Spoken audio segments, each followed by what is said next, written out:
न जाने कितने बरसों से दबा हूं मैं शिकंजे में, महीने धूप छाँव से।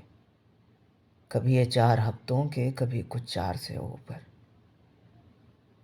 शुरू के 2 जो हफ्ते हैं बहुत रंगीन होते हैं। नवाबी से फकीरी का ज़माना हर महीने में हमेशा साथ चलता है। दुआएं माँ की होती हैं, पसीना मैं बहाता हूँ। खुदा भी मुस्कुरा के फिर मेरे हिस्से के दानों को मुझे इज्जत से देता है। ये किस्सा है महीने के तड़पते चौथे हफ्ते का। मेरी माँ ने मोहब्बत से सजाया नाश्ता एक दिन। मैं अपनी जेब में बाकी बचे पैसों को गिनने में लगा था कि कहा माँ ने, अरे बेटा, मुझे जाते हुए तुम 100 रुपए देना।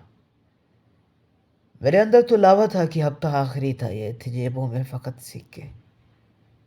भड़क कर मैं यूं बोला, माँ, न जाने कितने बरसों से हमेशा चौथे हफ्ते ही मुझे तू क्यों सताती है कि पहले दोनों हफ्तों में बचत का फलसफा तेरी जुबान पर राज करता है। कभी पैसे नहीं मांगे, हमेशा आखिरी हफ्ते तुझे सब याद आता है।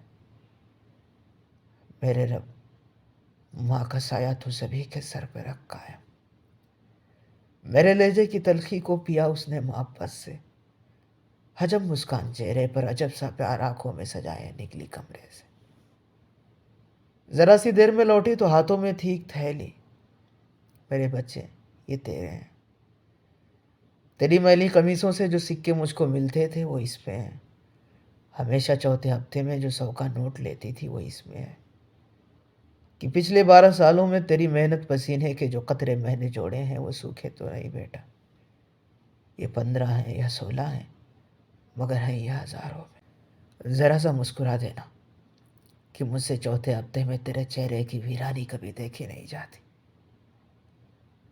जरा सा मुस्कुरा देना मेरी जान, मुस्कुरा देना।